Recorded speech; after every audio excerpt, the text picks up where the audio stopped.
Which of the following is a dimensionless quantity.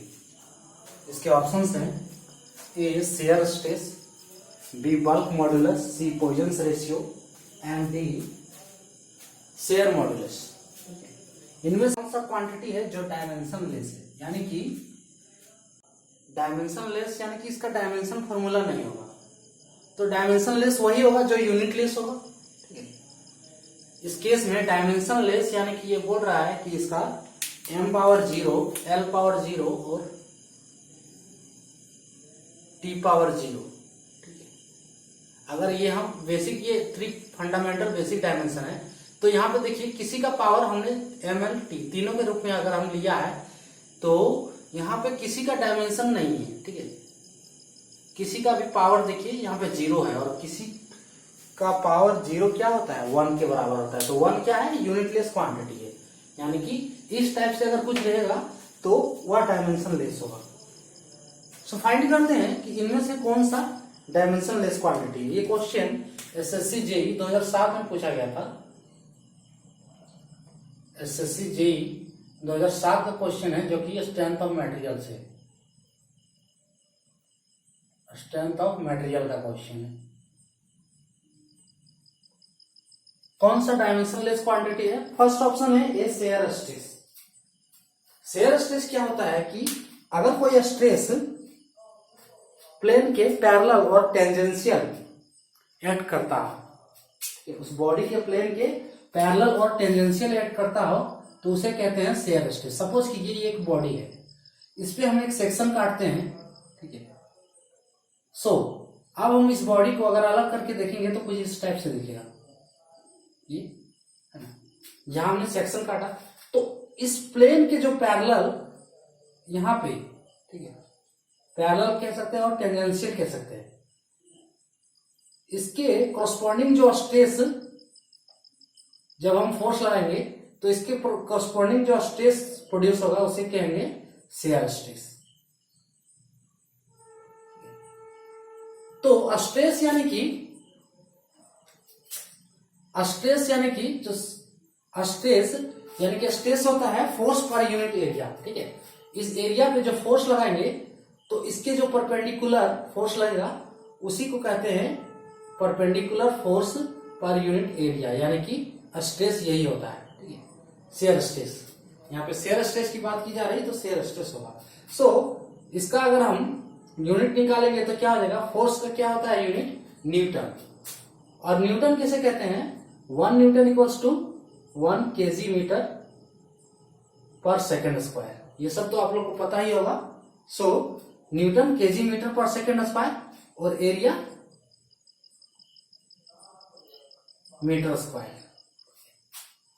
तो इसका kg metre per second square और इसका metre square से सॉल्व करेंगे जब kg metre per second square into divided by metre square. So ये एक से कट जाएगा, यानी कि kg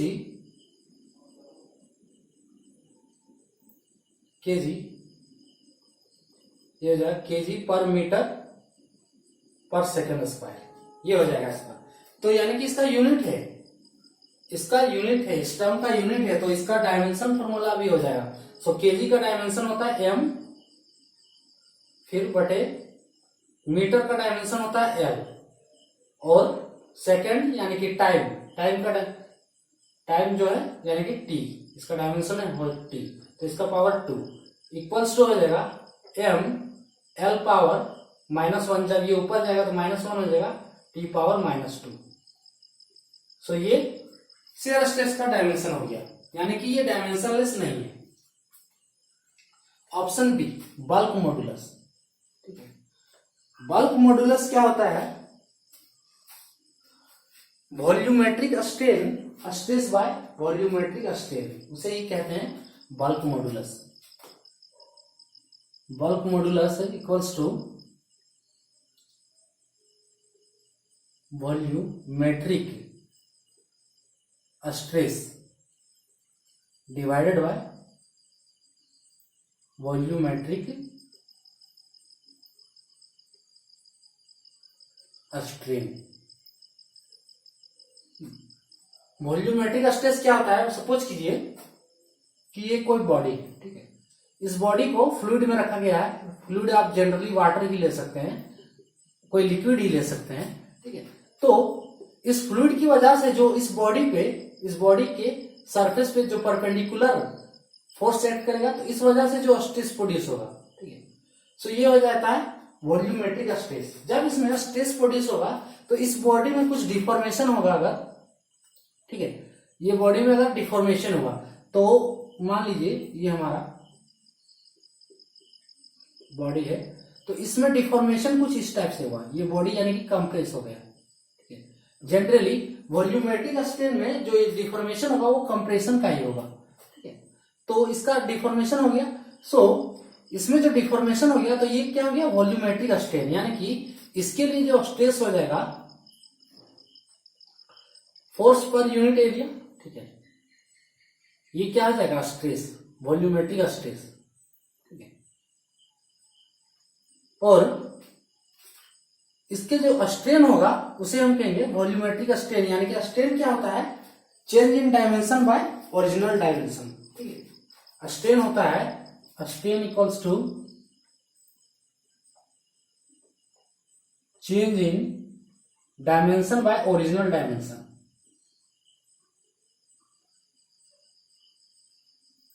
change in dimension by original dimension. तो यहाँ पे डायमेंशन किसमें चेंज हो रहा है, वॉल्यूम में चेंज हो रहा है, ठीक है। सो वॉल्यूमेट्रिक स्ट्रेन इक्वल्स टू हो जाएगा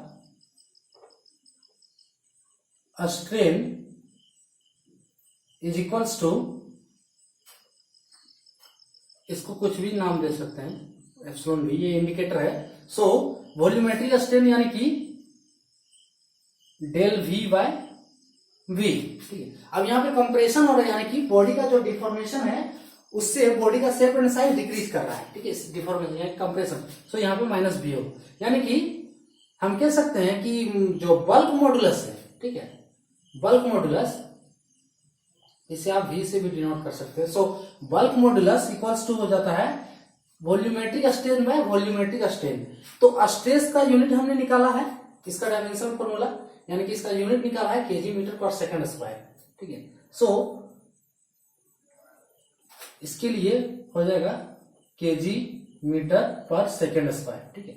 अब स्ट्रेन का यानी कि वॉल्यूम का metre cube, change in volume, तो ये वॉल्यूम ही है, ठीक है। और नीचे भी इसका क्या है, वॉल्यूम है, तो ये भी हो गया मीटर क्यूब, यानी कि इसका यूनिट नहीं हुआ। सो स्ट्रेन क्या हो गया, यूनिटलेस, लेकिन यहां पे वन यानी कि यूनिटलेस।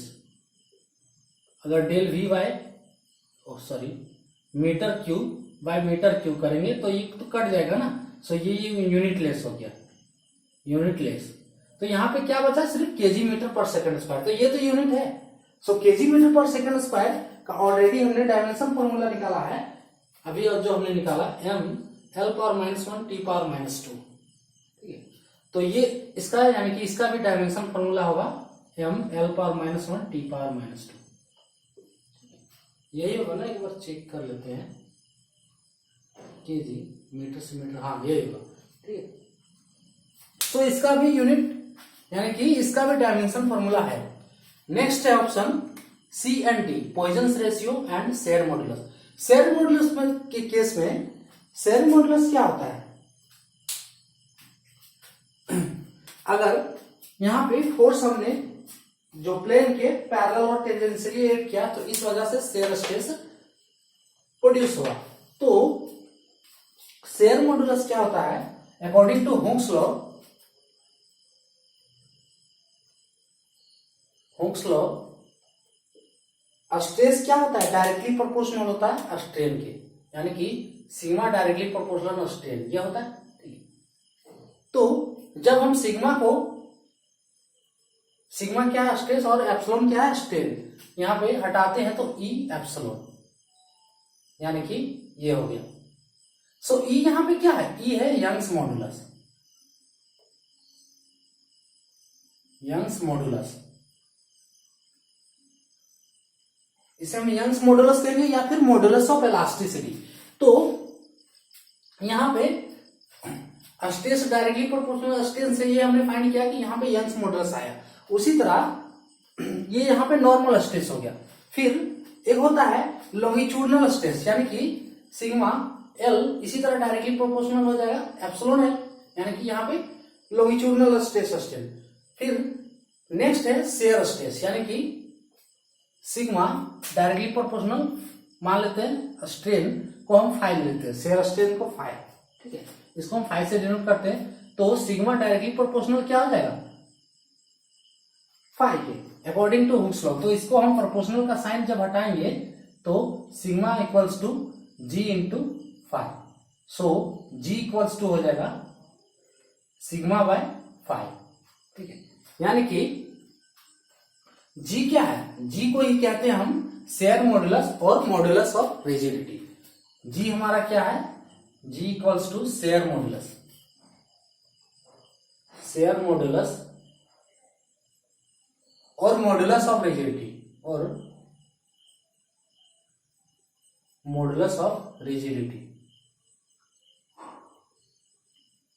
अब इस केस में शेयर मॉडुलस के केस में ये क्या है, स्ट्रेस है और ये स्ट्रेन है, यानी कि इसका ये तो यूनिटलेस है, ठीक है। स्ट्रेन क्या हुआ, यूनिटलेस, जो अभी हमने निकाला यहाँ पे है ना, ये यूनिटलेस है, इसका तो यूनिट है, स्ट्रेस का यूनिट है, यानी कि इसका भी डायमेंशन फॉर्मूला क्या होगा, स्ट्रेस का unit Newton KG metre per second square, stress का यूनिट हाँ केजी पर मीटर पर सेकंड स्क्वायर। सो इसका डायमेंशन फॉर्मूला यही हो जाएगा, फिर एम एल पर -1 टी पावर -2, यानी कि ये भी डायमेंशनल क्वांटिटी है, ठीक है, शेयर मॉडुलस भी। तो अब हमारा एक ऑप्शन बचा, ऑप्शन सी, पॉइजन्स रेशियो, ठीक है। पॉइजन्स रेशियो क्या आता है कि सपोज कीजिए पॉइजन्स रेशियो एक बॉडी है, ठीक है, ये हमारा एक बॉडी है। तो जब इस बॉडी के एलोंग हम यहाँ पे एलोंग लॉन्गिट्यूडनल एक्सिस यहाँ पे फोर्स अप्लाई किया हमने, ठीक है, ये एक्सिस कहलाता है एलोंग लेंथ, जो एक्सिस कहलाता है वह होता है लॉन्गिट्यूडनल एक्सिस, लॉन्गिट्यूडनल एक्सिस, ठीक है। और बाकी जो दो एक्सिस हैं, जो दो एक्सिस परपेंडिकुलर होते हैं, इसे हम कहते हैं लेटरल एक्सिस। ये हमारा एक्सिस क्या कहलाएगा, लेटरल एक्सिस। इस एक्सिस को कहेंगे लेटरल एक्सिस। तो जब हम फोर्स लगाते हैं, यहाँ पे टेंसाइल फोर्स लगाते हैं, आप कंप्रेसिव भी लगा सकते हैं, ठीक है। सो हमने यहाँ पे इस बॉडी पे टेंसाइल फोर्स लगाया, तो क्या होगा, इस बॉडी पे जब हम टेंसाइल फोर्स लगाएंगे तो इस बॉडी में सपोज कीजिए कि इस बॉडी का लेंथ एल है, एलोंग, तो इस बॉडी में लॉन्गिट्यूडनल एक्सिस के एलोंग जब हम फोर्स लगाएंगे तो इसमें डिफॉर्मेशन होगा, ठीक है। सो डिफॉर्मेशन होगा यानी कि बॉडी में स्ट्रेचिंग होगा, तो इसका जो लेंथ बढ़ जाएगा एल से डेल एल। सपोज कीजिए ये बॉडी का लेंथ बढ़ गया, ठीक है, पहले लेंथ था एल और उसके बाद इसमें बढ़ गया डेल एल। तो जब इस बॉडी का लेंथ बढ़ेगा, इस दौरान बढ़ेगा, तो इसमें क्या होगा, एक और फेनोमेना होगा कि इसका क्रॉस सेक्शन एरिया क्या है, रेड्यूस करेगा, ठीक है, इसका क्रॉस सेक्शन एरिया रेड्यूस करेगा, तभी तो इसका एलोंगेशन होगा। सपोज कीजिए इसका क्रॉस सेक्शन एरिया ये है, सो ये क्या होगा, ये रेड्यूस करेगा, ठीक है। तो इस बॉडी में जो स्ट्रेन प्रोड्यूस होगा, यानी कि इस केस में इसका पॉइजन्स रेशियो क्या हो जाएगा, पॉइजन्स रेशियो इक्वल्स टू होता है lateral strain by longitudinal strain, Poisson's ratio. तो इस बॉडी के लिए लेटरल स्ट्रेन क्या हो जाएगा, change in lateral dimension by original lateral dimension, यही हो जाएगा। सो यानी कि इसको हम कुछ भी ले लेते हैं, यहाँ पे इस एक्सिस के अलोंग हम इसका एच ले लेते हैं, ठीक है, डेल एच बाय एच, और ये जो हो गया डेल बी बाय बी, ठीक है। इस एक्सिस के जो अलोंग डेफॉर्मेशन हुआ ये डेल एल बाय एल। ये कैसे हुआ, Poisson ratio lateral strain by longitudinal strain, पहले ये जान लीजिए, lateral strain by longitudinal strain,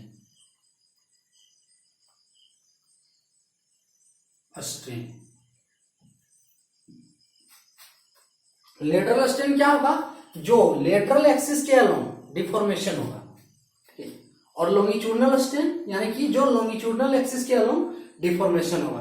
तो लेटरल एक्सिस के अलोंग डिफॉर्मेशन क्या है, del B by B, longitudinal axis के along deformation del L by L, ठीक है। लेटरल एक्सिस के अलोंग डिफॉर्मेशन में इसका जो डिफॉर्मेशन हुआ वो डिक्रीज किया एरिया, ठीक है। सो इसमें माइनस का चिन्ह, इसको ये भी लिख सकते हैं कि del minus del H by H बटे minus del L by L, और इसे हम कहते हैं पॉइजन रेशियो। अब इसका यूनिट देखते हैं, तो ये स्ट्रेन का यूनिट हमने ऑलरेडी निकाला है कि ये यूनिट लेस होता है। यहां से भी देख सकते हैं ये ब्रेथ है, ठीक है, ये भी लेंथ, तो ये ब्रेथ दोनों का मीटर ये भी कट जाएगा, length change in length bye original length, ठीक है। सो ये भी मीटर यानी कि दोनों कट जाएगा, तो ये क्या हुआ, यूनिट लेस क्वांटिटी हो गया।